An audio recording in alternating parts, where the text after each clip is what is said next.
My name is Heather Rank. I'm the team leader for the U.S. Department of Commerce's International Trade Administration's rural team. That's a mouthful. We're here to talk today about investing in rural America. Rural America has a lot to offer. It's different than rural parts of other countries and a lot of really unique factors. So we have a distinguished panel today to share their experiences, and I will be moderating the panel. So we'll be doing self-introductions in a little bit. So why don't we do that in a moment. Just as a quick introduction, we have additional resources here at the summit on rural exporting or things that pertain to where you choose your investment destination. We have a rural booth over in the U.S. government section.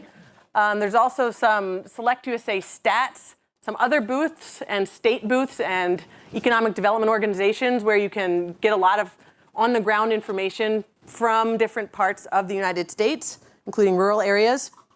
And we also have some materials on a table outside the room afterwards, if you'd like to, including a report on the characteristics of foreign direct investment in rural America that was done by the Select USA team last year. So we printed out some of those reports, and it is also available in a PDF format. So there's a few of those on the table outside. And we will also take question and answer at the end of this panel. So if you have any questions you're thinking of, maybe hold those to the end, and we would very much love to have your questions toward the end of the panel. What we hope that you take away from this panel is how rural America may have attributes that you hadn't thought of to be a valid investment destination, and to give you some actual tools to connect with people who can actually help you in rural parts of the U.S. So why don't we move into introductions and go right on down the line. Sure. Good morning. Thanks for being here. My name is Alyssa Levin. I'm actually based here in Washington, D.C., where I'm the Director of Federal Government Affairs for a company called AWGrid. AWGrid is essentially a large, fairly young electricity company leading the transition to a clean energy future. If you kind of think of us in form of two different businesses, we are a pipes and wires entity, mainly from about New York up through Maine. We operate under a bunch of different names, and our renewables business, the other component, is mostly wind, some solar across the country. This is utility scale. We've got about 6,700 megawatts of, again, mostly wind. We're the third largest generator of renewable energy in the country. We've also engaged in a large way in bringing offshore wind to the United States, mostly through our partnership with Copenhagen Infrastructure Partners to form Vineyard Wind.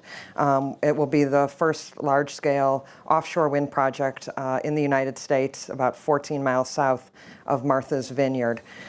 In all, AWGrid is a subsidiary, if you will, of Iberdrola. Iberdrola is a Spanish entity. While AWGrid is traded on the New York Stock Exchange, Iberdrola is our 81.5% shareholder. So happy to be here. Thank you. Good morning, I'm Heidi Smith, and I'm with the Tennessee Valley Authority. I'm actually in the Economic Development Group. We are a public power company. We serve about 10 million residents across all of Tennessee, parts of Alabama, Georgia, Mississippi, Kentucky, Virginia, and North Carolina. Out of that 10 million residents, about 85% of our service area is made up of rural communities, so we have a real passion for helping rural communities create jobs and investment in our region, and I'm glad to be here, and welcome. Good morning. My name is Brigitta, and I'm the Executive Director of Montana World Trade Center. And for those of you who don't yet know Montana, let me give you a little bit of context. Montana is in the northwestern region of the United States. We are one of the largest states geographically. We border 3 Canadian provinces. And we are home to some of the most amazing, pristine, natural places on the planet. So there's your proper context for Montana. And in a place that has abundant natural resources, you might expect, and you'd be correct, that we have thriving agricultural and extractive industries in our state. You probably know that, but you may not know things like this. Did you know that the state of Montana, for 4 of the last 5 years, has been ranked by the Kauffman Foundation as having the highest levels of startup and entrepreneurial activity on a per capita basis in the nation? Bet you didn't know that. But I'm going to talk with you a little bit more about how that impacts the ROI equation. Thanks. Good to know. Yeah. Good morning as well. My name is Jonas Zwartouw. I'm representing Newcold, and I'm responsible for their business development in the USA. Newcold is a logistics service provider focused on the supply chain for frozen and refrigerated food. And what we feel we can do better than anybody else in the world is develop and operate highly automated, hence robotized warehouses. And with that, we see that we can offer a more reliable service to our customer at double digits lower cost. And at the same time, use only 50% of the energy compared to more conventional cold stores. So if you look at the trends around the world in the availability of labor that want to work in a 24/7 minus 5 Fahrenheit environment, this is a good fit. And also for companies that are looking to make their supply chains more sustainable from a service to their customer perspective and energy use, we also come in play. So what you see is that we work with big food processors who know that we can do this trick very well. And we work with them collaboratively to determine where in their supply chain it makes most sense to develop our business. And today I'm here also based on the invitation of Team Idaho, which is consisting of people from Burley, from the state, and from Cassia County. And it's an honor to be here, so thank you. We originally had 3 panelists, and we said we need a more diverse group because it was all women. So then we... These are diversity panelists. Yeah. And I'm from Fargo, North Dakota, and we had a very cold winter. So I guess what I was doing was just setting things outside. Does that count as cold storage? At that moment, definitely, but probably in summer doesn't. You still need us. Definitely. Okay, well, our first topic we're going to discuss is what are the things that rural America has to offer. When you think about agriculture or coal mining or oil extraction or logging, obviously rural parts of the country have an advantage over urban parts because those are generally done in rural areas. But that's common knowledge. So let's discuss how rural America also can be a destination for high-tech companies and high-tech investments. Is that possible? Do you have some examples of how that can work? And let's start out with Brigitte. Right. So I actually think that it's the new normal for knowledge-based industries to be siting outside of major metro areas and really finding small, vibrant cities across rural America where they can thrive. And just to give you a couple examples of that, in my home state in Montana, Oracle has operations in Bozeman, Montana. They employ several hundred people. It's a stone's throw from Yellowstone National Park. In my hometown of Missoula, Montana, if we're talking about FDI examples, UK firm Cognizant just acquired Advanced Technology Group, a cloud computing firm in our town.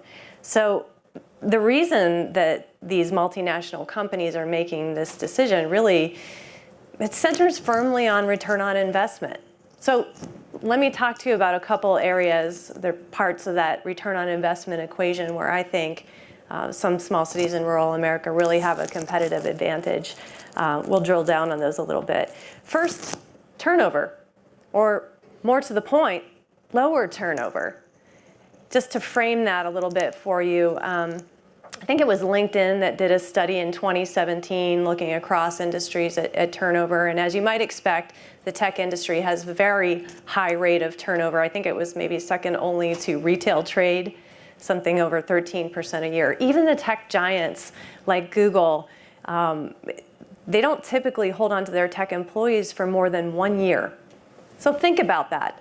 The many, many, many millions of dollars that they spend to onboard talent and to train talent, to keep them on board. So what if you could site in a location where you could have people who wanted to stay in that location? What if their single driving factor behind their existence wasn't a six-figure salary, but it was something more like having a short commute to work, or being able to go out and hike and bike and play and have work-life balance, right? I know a little something about this because I'm not from Montana. I'm from the East Coast of the United States originally, and as a matter of fact, I lived and worked in Washington, D.C. for a number of years before I escaped the Beltway and headed to Montana, and I have never looked back. And I'll tell you that I was an outlier in my generation, but when we're talking about the tech industry and Gen Z right now, this is all about how they make their decisions. So when you're talking about being a tech industry or tech company and where to site, consider that. And the second part that I'll spend less time on, I promise, there, is this piece of, if you're siting in rural America, I don't care if you're a 5-person firm or you're a 500-person firm, I will guarantee you that you will have an extended, dedicated team that will help you, that wants to get you up and running into the point of profitability as quickly as possible. And yes, of course, I'm talking about economic development professionals. Raise your hand, Montana EDO people. Yes. But I'm also talking about an extended team. You know, the university system, who's there and ready to be agile and work with you and your firm to train the employees that you need today and the employees that you're going to need tomorrow. I'm also talking about accessibility and responsiveness from every level of government. I'll talk about the fact that in the state of Montana, I guarantee you that within a year of you establishing operations there, every member of our congressional delegation will know you by your first name. Now just think about how that impacts your ability to achieve your business goals.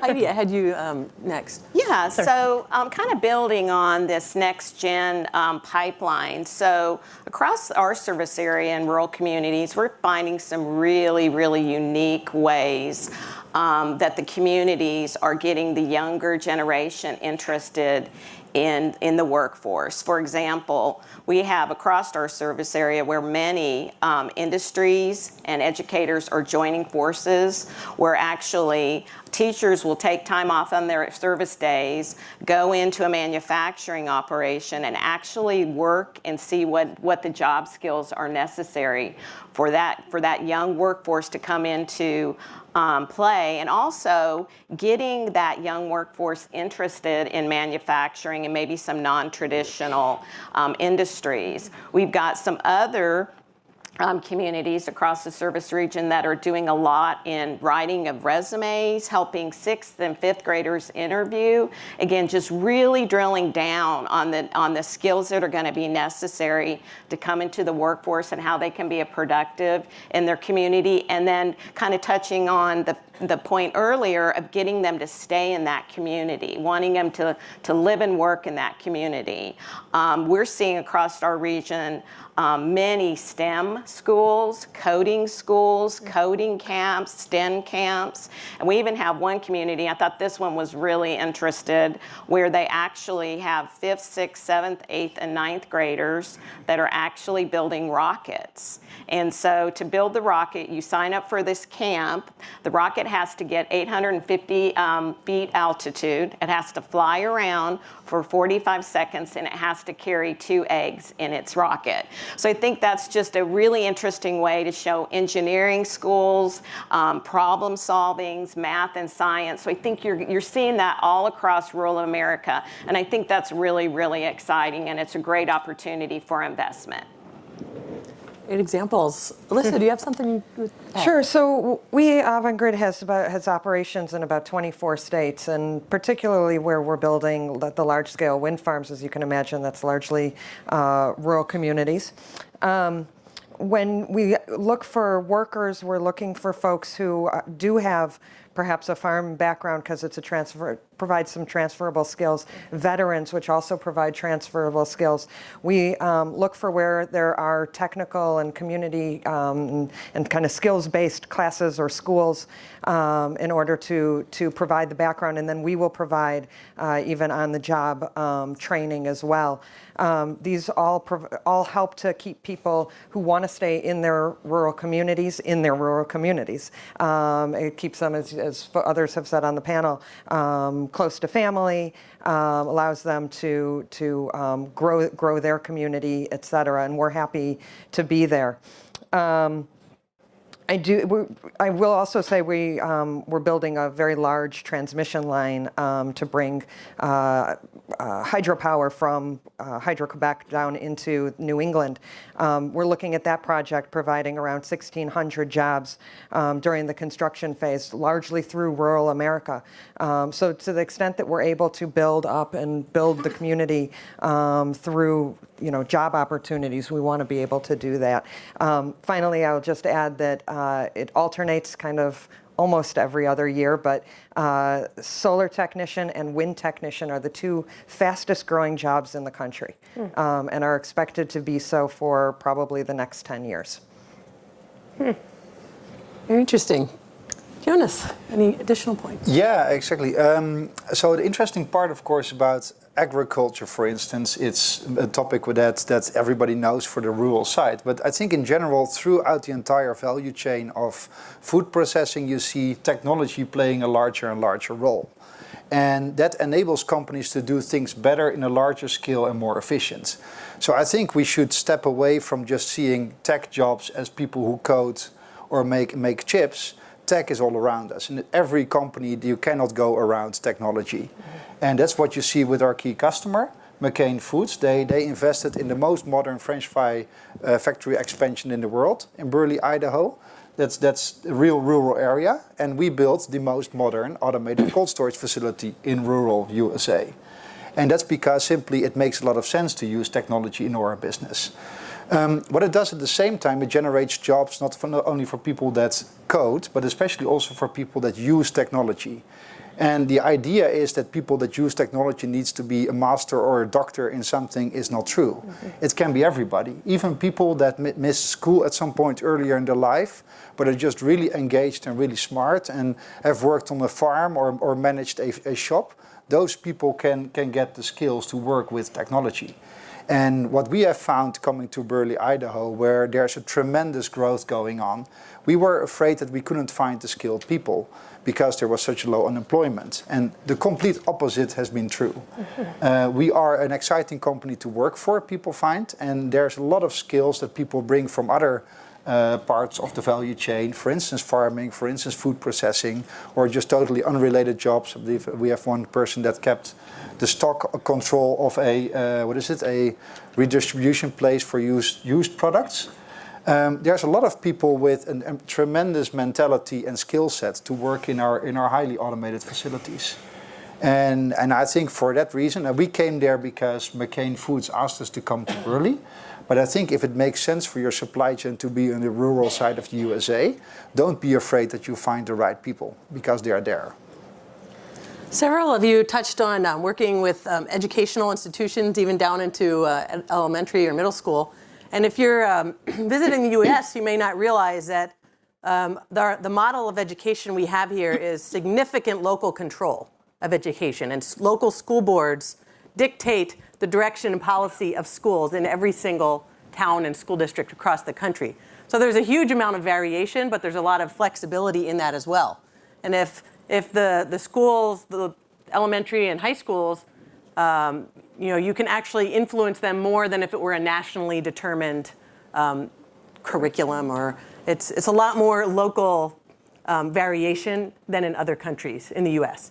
And that also goes for post-secondary education as well. We have an enormous tapestry of offerings in university at university level, where you have private, you have community college and university level and postdoctoral, the whole scale. And there too, you have a lot of partnerships, and a lot of corporations partner with universities for technical training. So there's a lot of flexibility in that system. Let's move on to another topic, and then we'll see how much time is left. So another topic is, are rural Americans different to work with than urban Americans? Is there a differentiation in how people act or how people are, as far as if you're, US is a huge country and you're trying to figure out the best place to site your location, what should you know about looking at rural places, is there things to consider as far as the people, personalities? I think we were going to start with Heidi on this one. Yeah, so we've been fortunate recently to locate a couple of foreign direct investment in a couple of communities in Tennessee, in our region in Tennessee. And it's kind of been an overriding theme of friendliness and willingness and warmth, and really looking outside the box. And I hate to use that phrase because sometimes it seems cliche, but looking outside of that box to trying to help that company make the best location decision. Certainly the business case has to be proved, the site, the criteria, that all has to line up. But it's really that willingness of that local community, that friendliness. We have found that companies that have invested in rural communities have gotten highly engaged on boards, have become great corporate citizens, and really become intertwined in the fabric of that community, and become a really strong partner in helping that rural community continue to grow. So we think it's just that friendliness, that warmth, and that really, sometimes it's that small thing that makes a difference when a company chooses a location. And I think in the rural communities that we serve, we see that repeated over and over, just that willingness and that warmth to really help that company make that best decision for them. Brigitte, do you have something to add? Yeah, I was thinking about the best way to describe this succinctly. I would categorize people in rural America, and particularly in the town where I live, as sort of disarmingly authentic and very practical and willing to take responsibility for their work and overcome challenges that they may encounter in their work, kind of using that tight social network that they've been able to develop living in rural America. It's kind of, maybe it takes a village, is the phrase we use here, right? So everybody knows how to roll up their sleeves, and they do. So I think that is very characteristic. I think that maybe just looking at a couple different case studies is a good idea too. So as you might expect, or as I told you before, Montana has existing FDI, particularly in agricultural processing. And one good example of that, hi Jolene, is Nippon acquired Pasta, Montana, in the Golden Triangle area of our state, wheat producing area of our state. And that happened some years ago. And we were thrilled when that happened. They were thrilled with the quality of the product and the place and the workforce. And I think what really underscores their commitment and how pleased they were was the fact that they made additional investment, right? So further capital investment, further job creation in that community was proved out. So in more recent years in Montana, what we're seeing is that not only FDI in agricultural and extractive industries, but we're seeing FDI placements, an opportunity in more technology-oriented areas. And again, that kind of ties back to this startup ecosystem that exists and this entrepreneurial spirit that exists in Montana. So, we have the highest, well, you might not know. We have the highest number of photonics and optics firms in the nation on a per capita basis, right? So this is right outside of, has to do with Montana State University's work. It's Bozeman, Montana. The man that created the first crystal that went into the first laser is from Montana. So there are a lot of opportunities for FDI in that vertical. As you may know, photonics and optics it's embedded technologies in many industries. We're also seeing FDI and I talked about cloud computing that is occurring in our state, and also bioscience. So GlaxoSmithKline this is a major pharma firm, and they have operations just about 45 miles south of the town where I'm located in Missoula, Montana. And the reason that's happening has a lot to do with workforce and this concept of having sticky communities where they can have highly educated, loyal, affordable talent. So that's important. But I could talk until I'm blue in the face about how great it is in rural America. But I thought maybe you'd rather hear it from your colleagues in business and industry. So what we did and what we put out front there are these one-page industry briefs that have information about the industry, but then FDI case studies on the back for you to consider as well. So if you'd like to talk more about that, please let me know. Thanks. Excellent. Jonas, do you have a first-hand experience? Of course. Choosing where you were locating and how that went? Yes. So again, our decision to identify Burley was mainly driven initially by McCain Foods, because they had a need for a partner in their supply chain. But what was very, different or a great experience was the way that Team Idaho welcomed us from the first meeting that took place, and also helped us to take away very early in the process perceived risks about investment in our big facility in Burley, Idaho. Knowing that there's a couple of elements which normally are not really in the black and white era of your regulations. For instance, buildings which are not 60 feet high, but 140 feet high, and people can think that they block their view, stuff like that. Or that we reduce the oxygen in our storage area to prevent fire from existing, which is also from a fire prevention side, as well as from an OSHA side, is a point of attention. Sometimes that takes, literally what we're seeing now in France, years to convince local regulators that this is actually in line with existing regulation. In France, that has delayed the project 1.5 years. Over here, 2 years ago, we had the first meeting with Doug Manning and Team Idaho, talking about our project, including the technology. And 1 week thereafter, they made an assessment saying, don't worry, this will happen, let us know how we can help you. And that's the reason that this project, the cold store, which was announced as an investment last year, is currently operational and ramping up their business in Burley, Idaho. And I think that this will be a very, very difficult timeline for other projects we will do in the future to beat. Knowing that it's, of course, at the same time also a 90 million plus investment. So this is not a shed in your backyard, which we have developed in the meantime. If there's concerns also of people from, hey, rural USA, remote, you don't find suppliers. If you have a cool project, people will come there to work for you. And there's a lot of local people to strengthen the teams which they bring in from outside. So don't worry about that.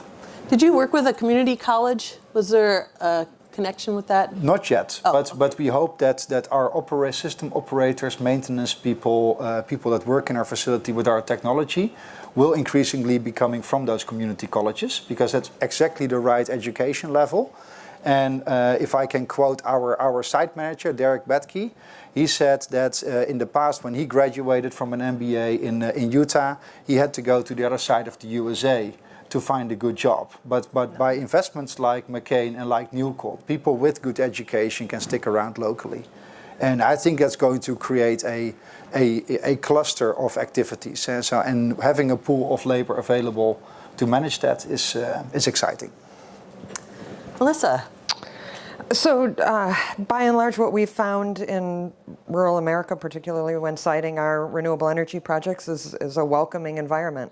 And I think our situation may be slightly unique, but what farmers, landowners, and rural communities have found is that when we come in, we not only bring the jobs, but also landowners are essentially getting a cash crop, if you will, where, regardless of whether there's flood or where there's drought, if there's a wind turbine located on your property, you're receiving a lease payment from us.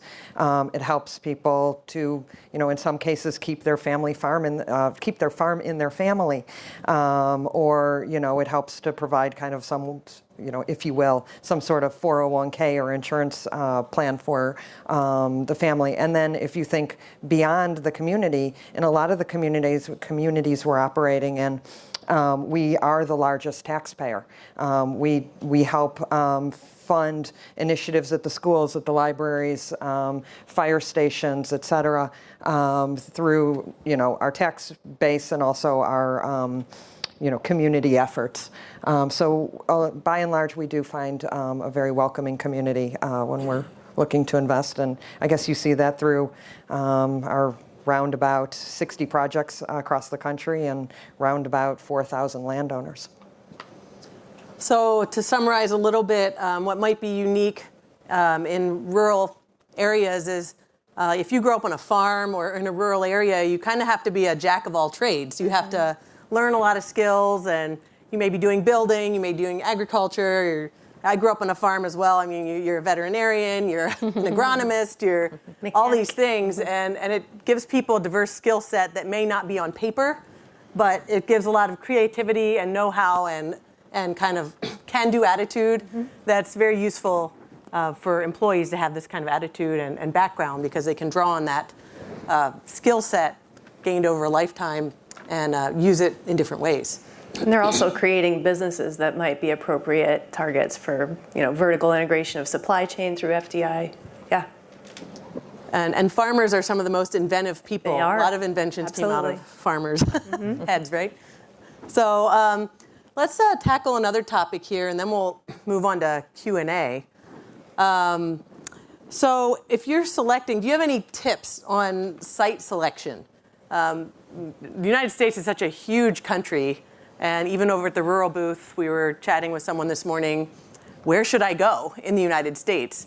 Do you have any tips or best practices advice to help people get a strategy or some ideas for things they can do? It's good that seminars at the beginning of the Select USA Summit, because there's still a lot of time to explore and meet with people. So do you have any tips? Jonas, do you want to lead off? I would say start first with your own supply chain, understanding it well, and thoroughly understanding also what your cost and revenue base is based on. Because those elements that are driving your profitability and driving your supply chain will point you immediately to the places where it's most efficient to be. And there's likely going to be multiple locations that you then consider. But I would start on that higher level and then narrow down to compare locations based on the details of your cost proposal. So what we normally do, we don't only look at, for instance, what's the cost of land or which states can give the highest incentives. We look at where's our customer, what's the proximity to that, where's the transport cost the best, where do we find good talent, what are the labor costs, what are the power costs, what are, unfortunately, property taxes. It's if you have a capital-rich industry like the windmills, property taxes are a big cost driver. And we marry up all those quantitative and qualitative elements in a model that we built, and then we pick a location. But yeah, I would say always start with your own supply chain and your own profit and loss statements to look where the real drivers of success are.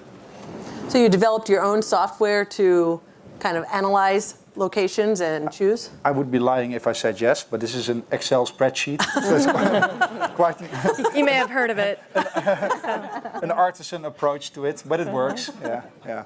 Don't tell our investors. This is not recorded, I hope. It is recorded. Oh. I do the same thing to do market research to help companies find export markets. So it's also Excel based. So. Yeah. Hey, keep it simple, right? Exactly. Let's come down, I guess, this way. Brigitte, do you have any advice on site selection or tips? I guess I would say, just kind of tying into Jonas's comments, is be honest with yourself about where that business case exists for your firm in the United States, and be seeking partners that can help you build for the long term. In the state of Montana, we do have programs that reward companies for job creation and capital investment.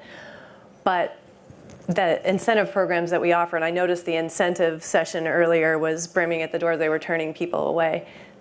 You all know that's not the primary driver for why you site. That's just something that can help your numbers be even better if you find the right location. So find those long-term partners that are going to work hard for you. I just circle back to the people, not only as employees in Montana, but those people that are going to be part of that extended team to help you get your business up and running. We're not jaded in rural America. We understand and appreciate the value of every single job that's created. So look for those good long-term partners in rural America. And then the other thing I would say, although I must admit, Heather, I have not read the entire report yet that you put out on FDI, but I have been done some traveling when I go outside the United States and I visit with the U.S. Commercial Service personnel about Montana, who we are, how we've changed over the years. And inevitably, they're surprised because I will tell you that statistics do not bear out the kind of expertise and talent that exists in rural states, including our state. So it's incumbent upon me to be messaging about, well, did you know this and did you know that? And present business cases for FDI in our state. So I guess, yes, look at the numbers, but don't be entirely driven by big numbers. Look for those partners that are going to help you achieve in that intellectual capital that's going to help you achieve. Yeah. And your 2 points is the per capita thing is very important. Very important. Because all of our stats are per capita in Montana. Yeah. Yep. when you have a low capita. Yep. Yep. Okay, Heidi. So even drilling down in that question, so who might those partners be?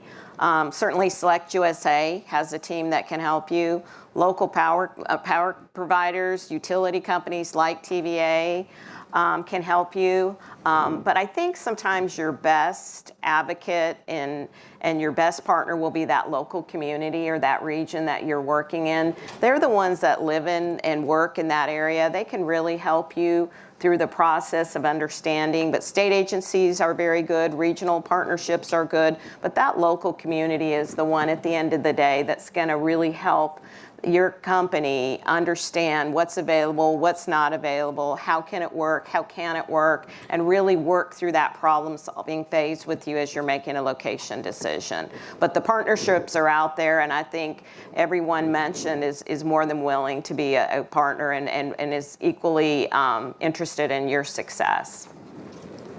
I agree with your comments. I would add that when Iberdrola was first looking to come to the United States, what they were looking for was regulatory certainty and stability.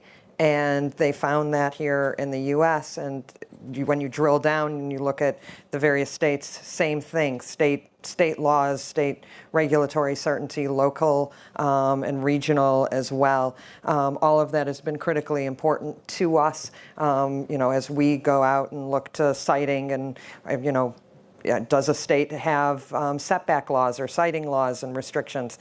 How could that impact development? All of those issues were important to us, and there is likely something specific to that regulatory environment to you all who are here in the room. And I guess maybe this is a good opportunity for me also to make a plug for the Senate to pass the pending tax treaties that exist between the U.S. and 7 countries. Those tax treaties have been pending now for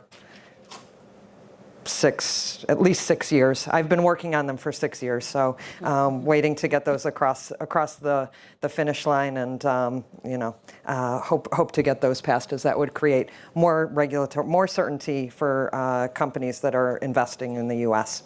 So, thank you. That reminds me of something that I often come across in my export assistance work that seems to be a unique thing maybe to the U.S. is because of our stability and rule of law.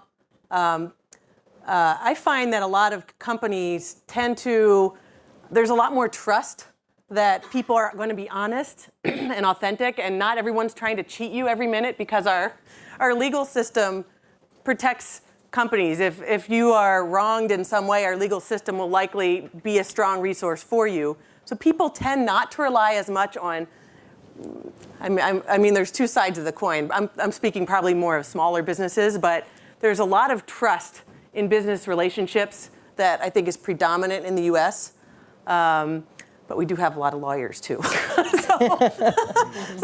Yes. Sometimes overseas people are expecting a similar experience, and then they find that maybe not so much. Like, there's not that trust. There's not that really reliable legal system that's actually going to help you out in your time of need. So it provides a lot of trust that people just have a lot of verbal contracts. And I would say in rural America in particular, there's a huge amount of trust that's maybe something unique. True. Anyone disagree or agree? You agree? Yes and no. Yeah, I think in general there's a big legal basis to which protects companies and people alike. At the same time, neglecting that, if you come new to the market, would not be the right thing. I would advise everybody who enters the USA to definitely look at the legal side of their business and making sure to involve the right experts, which often means having local experts involved on the legal side or the accounting side to advise you how you protect your business. And so, yes, a lot of trust, but also a lot of work to be done. Yeah. Trust but verify. Who said that? Let's move into some Q&A. Should we use the mics? Should we use the stand-up mics? Okay, go ahead. I'm Carter with Duff & Phelps, and I have a question for the state panelists. So Heidi, a couple years ago, y'all had a Millennial attraction and development strategy for your rural areas. So how's that going? Fast forward a couple years, and how's it happening? How's it sort of developing? Yeah. So in our service area, again, it's the 7-state region. We developed a young professionals or a young talent cabinet in a group. And so we have across our service area about 400 young professionals on that team, and we offer training. They go to seminars, constantly encouraging that young professional or that young talent to get engaged and understand what the opportunities are for them in their work career. So yes, so we've been really passionate about paying attention to that younger generation, and also inciting our communities to do the same. So making sure that there are outlets for young professionals to get involved on boards and groups, civically and professionally. So yes, it's taken off pretty well, and it keeps developing. So it's something that we'll stay involved in. And then we've seen where, in my examples earlier, where communities have taken advantage of even going it down into the schools and in other groups. So a lot of apprenticeship programs, a lot of dual enrollment programs. So it's really paying attention to where this young generation is going to live and work, and hopefully keep them living and working in your community. So thanks for the question. Any additional questions? I have one. You have, okay, Brigitte, yes, what is your question? Yes, I'm going to go off the board. I want to know who's in the room in the sense of, are there companies that are most interested in ag relating to rural FDI or technology? So if you have an ag interest, raise your hand. Okay. Technology? I see a few hands there. That's great. I mean, and obviously there are many, many other different verticals, but I bet if we would have asked that question even a couple of years ago, I think it's always been very heavily weighted to agricultural FDI interests. So I'm really glad to see that. All right. Any other questions? Don't be shy. We have wowed them with our information. Yeah, I guess. All right. Maybe to add one point then. So if there's any interest to hear our perspective going forward, drop by the booth of Team Idaho, and they have my contact details. So you can always reach out if questions are still there. So you'll be in the Idaho booth. I have a rural booth over in the U.S. Government Pavilion as well. I'm in booth 535, the Montana team, and we've got people in the room as well. Yep. Anywhere they can find you? No? I'll just be around. It's everywhere. I have a card. I run, but I have a card. We also have the few handouts on the back there. And I'm sure you've discovered this through the email, there's a matchmaking program through Select USA where you can solicit meetings. So feel free to use that as well. And that's, I think, about covers it. We are right on time. Final questions? Thank Okay, you. thank you.